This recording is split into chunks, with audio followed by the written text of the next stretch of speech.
He jumps, it's gone! Oh, Rob Riley! And the Sixers are going to win this game! Across the line, and the Flyers win the hockey game! The Philadelphia Eagles have won Super Bowl 59. It's their...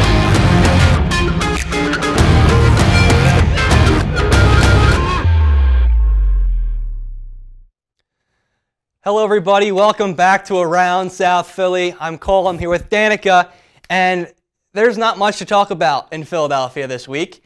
So, we're talking about the Puppy Bowl to kick things off.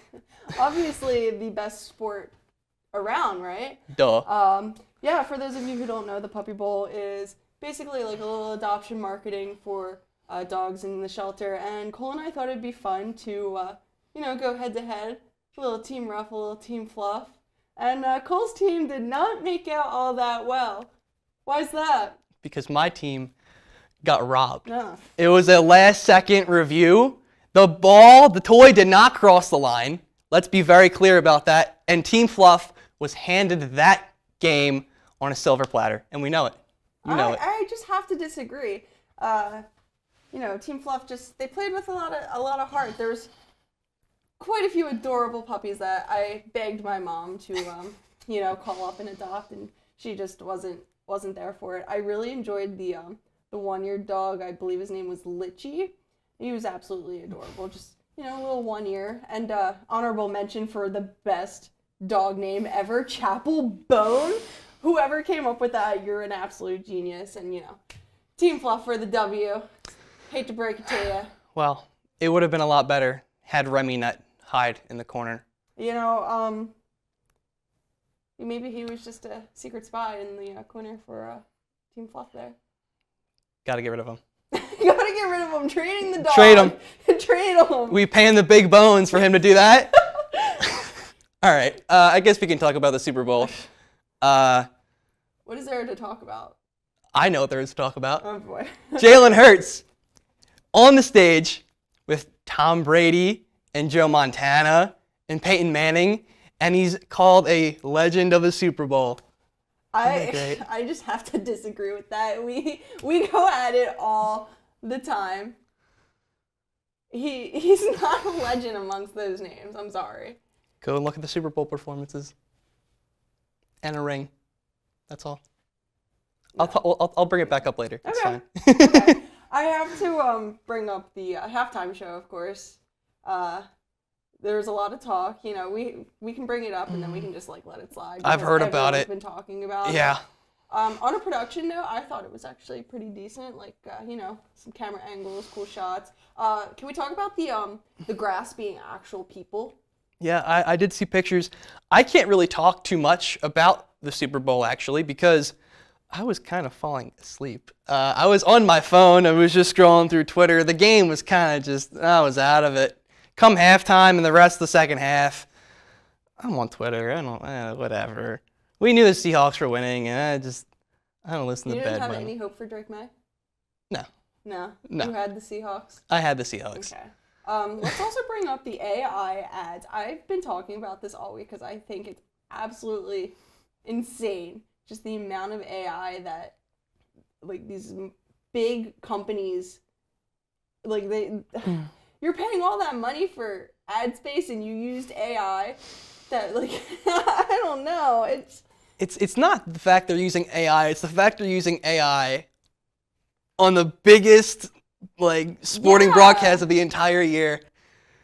Someone at home could have just said, generate me this, and made a Super Bowl ad. $1 million Super Bowl ad.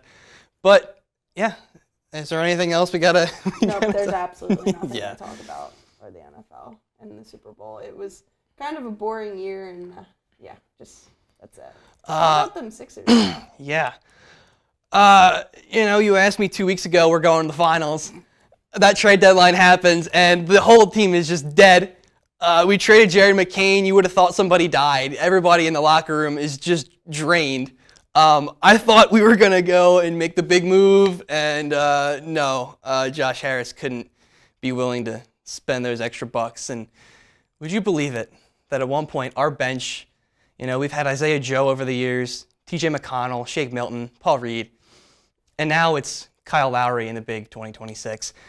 And that is all we really need to say about the state of the Sixers. Is there anything about the Flyers? No, because we're on an Olympic break, Cole. It's been nice to not have to worry about my mental health these last couple weeks, though.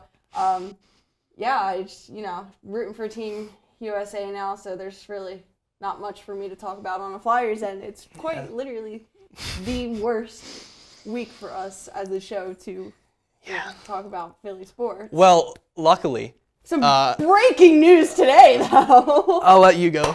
Nick Castellanos is gone, and I can't really get too much into it, and you'll see why in just a few. But he's gone. They released him. Yeah. The TikTok sound, the 1, 2, 1, 2, 3, release him. Yeah, that's how I'm feeling right now.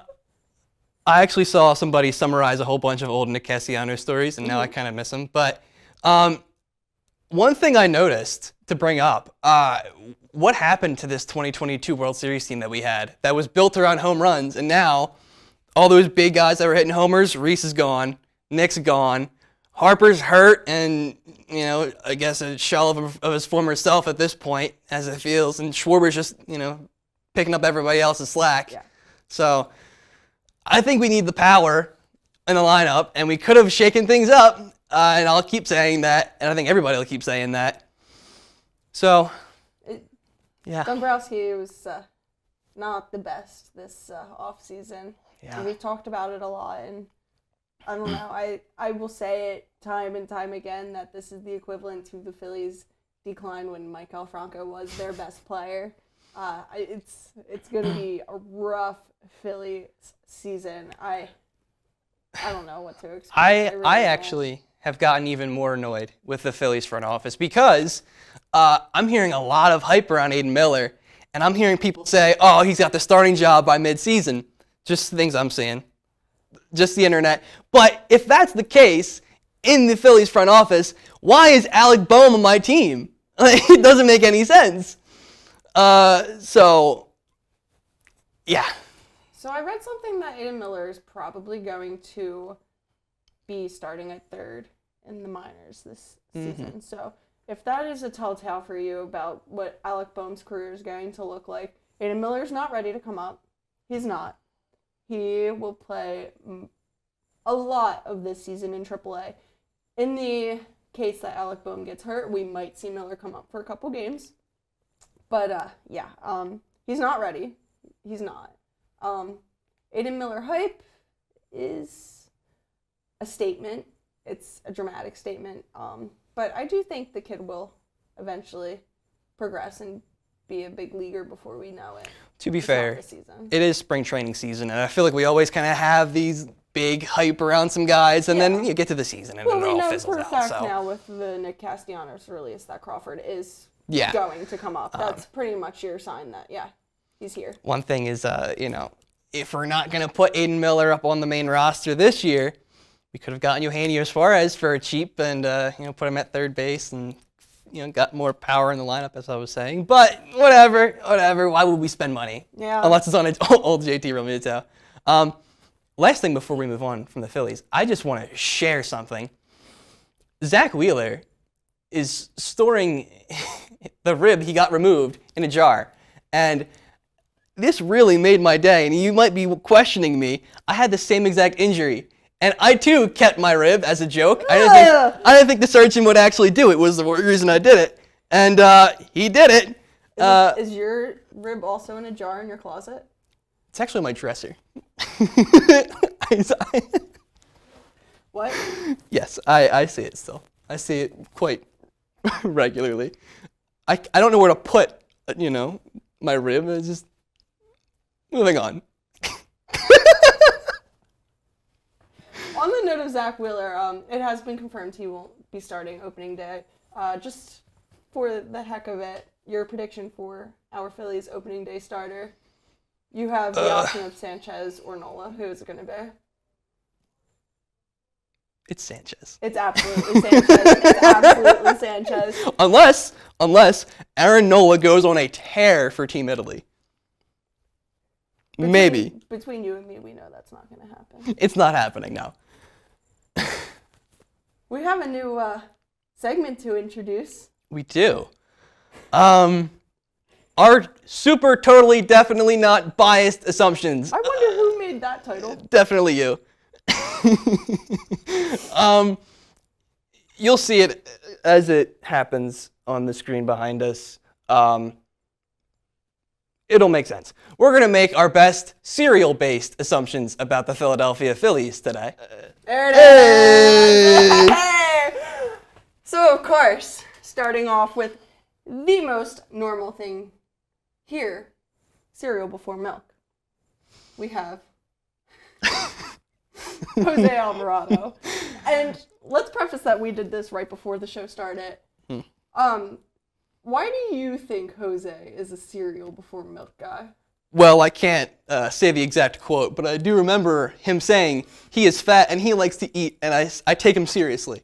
And I don't think he's going to do it, in a bad way. He's got to perfect his cereal consumption. So, any disagreements? No, it's pretty logical.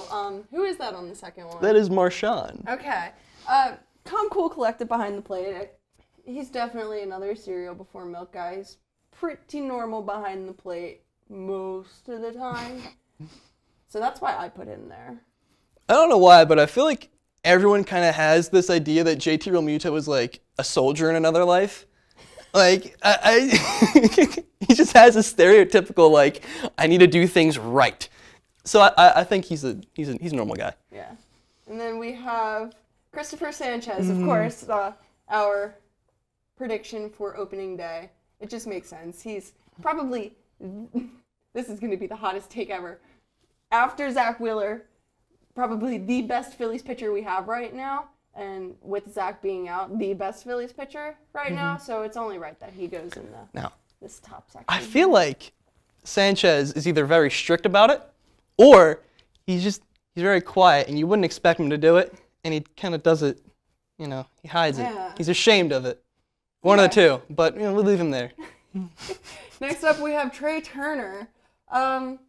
He just seems kind of like too much of a rule follower to me. Very step by step, like, for lack of a better words, bland. So like he's gonna be the most normal guy. So yeah, he went cereal before milk. I'm thinking the same kind of vibe as Sanchez on second thought. So, yeah. Edmundo Sosa, I don't know, he's a cool guy. Easily. He just strikes me as a just chill guy. He just knows what's up, and of course he's gonna be cereal. Same thing with Schwarber too. You know. Obviously, just everyone up here in the green on that first line is just the most normal on the team. It's probably, if I had to make my predictions of who's probably going to perform the best this season, it might be these guys minus a couple. Yeah. To the next category, that's me. It depends on the day sometimes. It depends how I'm feeling. That's actually kind of psychotic. You tell me you're your milk before your cereal, Cole, It just depends on the day, I mean, sometimes you just feel rebellious. So next up we have milk before cereal. These people are kind of crazy to me. I don't think I would want to shake their hand if I cross paths with them because they put their milk before their cereal. The first guy here, Tanner Banks, it's just because of his mustache. That's it. It's just because of your mustache. Maybe the mustache in this picture is why it depends on the day. Yeah. And maybe that's why.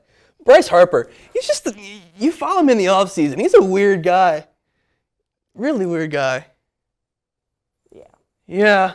Well, what was it with his blood, and what else is there? Acupuncture and making whatever's in his fridge. He's a milk before cereal guy. Yeah. Luzardo.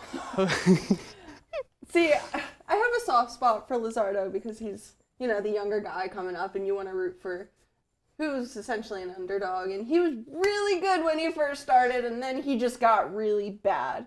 And then he turned it around. Yeah, so what I'm thinking is he probably started here. And then just as the season progressed and as his ERA just got higher, he came all the way down. Maybe he could have joined me in Depends on the Day. Maybe. Perhaps. Because, for a stretch there, it did feel like it depended on the day and how he would do. Bryson Stott. We argued about this one. Because I would have put him in Soggy Cereal Psycho. I mean, You what's convinced me otherwise. more psychotic? Is it soggy cereal or milk before cereal? Definitely Soggy Cereal. Is it? Yeah. Some cereals are better soggy. Maybe. Okay. No. Duran, to wrap things up. See, I wanted him to go, like, down in Soggy Cereal Psychos too, but then you made a good point that he was pretty lights out for us most of the season, but from personal experience, he kind of broke my heart because, I got to see all the theatrics, and he blew it for us in the 9th inning, so I think I just have, like, personal, not hatred, but a personal disliking towards him, so yeah, he falls in that range of milk before cereal. He's not my favorite, and I again would not shake his hand if I I totally forgot about his entrance, and that totally would have played into where I would have ranked him. You forgot about his entrance? Somehow I did. Well, because he's a great pitcher, it's easy to forget about his great entrance. You were there the first night it happened. I was. Bring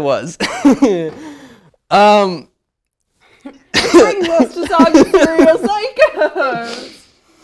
Taiwan Walker. Yeah, there's no explanation. Well, this doesn't need an explanation. Not too much. Alec Boehm, I feel like he just doesn't care. He doesn't like this place. Yeah. And we still haven't forgotten that, Alec Boehm. Absolutely not. Nope. Orion Kirkring. Soggy cereal. Enough said. Aaron Nola. Also Soggy Cereal. Eats dry, shredded wheat by the handful. And I like to actually picture the big block. Maybe he's like, 2 hands and he's just gnawing on it. And it's probably getting in his beard as well. And it's just him there. It's just Brandon It's Marsh. just Brandon Marsh. Now that you say that with the crumbs in the beard, what if he's actually dunking his hair into the milk and that's why he has to eat his cereal dry because there's no milk left because it's in his wet hair. He takes it on him. He takes it with him. He crumbles it up in his beard. He wrings out his hair into a bowl and, That's what he's doing in the outfield. He's eating dry shredded wheat by the handful. And last but not least, only eats the marshmallows and Lucky Charms. Garrett Stubbs. I feel like that's kind of a gimme. And you. I do love the marshmallows and Lucky Charms. All right. Quite literally the worst picture of me to actually exist. That's enough of that. How about some awards of the week? A great start to that Yeah. segment. Awards of the week. I'm going to start things off. The Advocacy Award. It goes to these kids I found when I was scrolling on Instagram who organized the Free Paul George walkout. This is insane. This actually might be the most crazy thing I've ever seen online. Yeah. Care to explain why they did it? 25-game suspension. Yeah.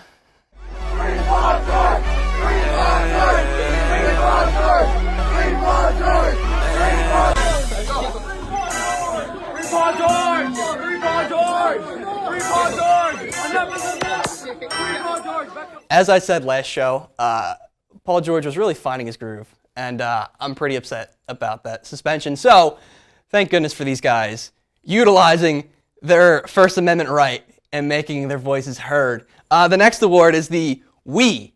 Yes, I meant we. We are so glad you are our quarterback. That award goes to Jalen Hurts. Watching that Super Bowl, you look at Drake May, right? Second year. And he just couldn't get it done. But Jalen Hurts, in his second full-time season, he went there, he put up one of the best Super Bowl performances of all time. Has a, team has a rough year. He goes back and he wins it. Not everyone can go back to the Super Bowl and put on the performances that Jalen Hurts does. You know, it's just so nice to have a quarterback who can show up in those big games, you know, can run the ball, can, you know, run that tush push. Love the tush push here. You know, and just he doesn't turn the ball over. He's just a great quarterback. And, you know, his passing may not be good, right? But you know what? It's still good enough to win a Super Bowl. And my next award, I hope you don't mind me trying to rage bait you, award goes to Danica here. I can't keep a straight face anymore. We disagreed last week, which hasn't really happened too much on our show, I think, with the bickering. And, of course, my Twitter feed this past week was all Jalen Hurts propaganda, and I was itching to bring it back up, but I held off for the show. Jalen Hurts, don't make me eat my words. And I think you might want to talk, so if you have anything.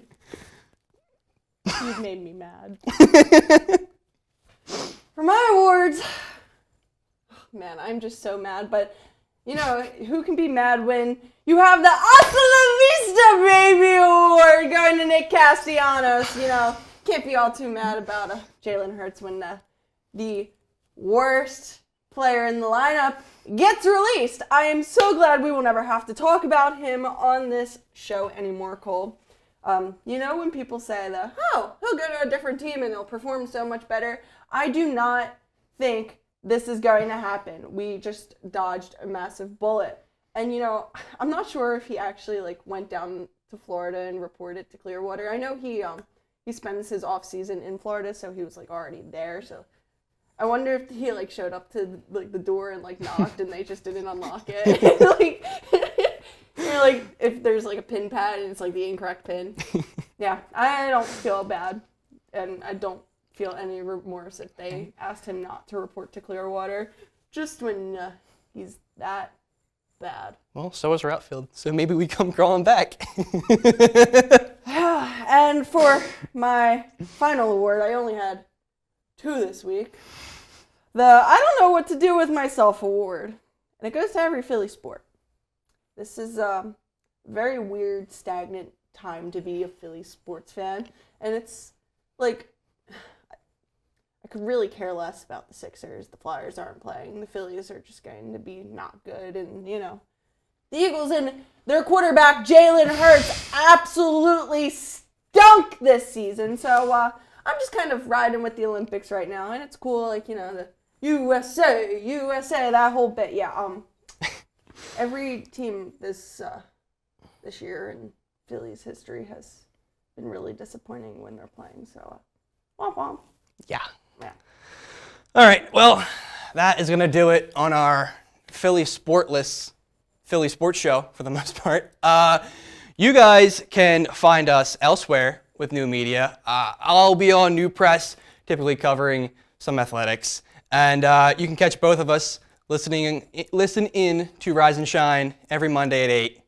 And what do you got? What do I not do here? Speaking of WNUW, you can catch me on DJ Padone Alone on Mondays and Wednesdays from 5 to 7 p.m. for all of your after-work commute needs. What else do I do here? I do another show called Game Time where we bring you, all the big news in sports, not the Puppy Bowl.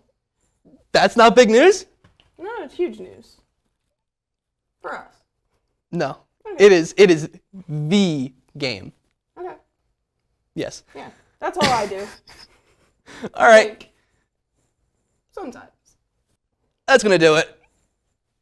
See you next week. Adios.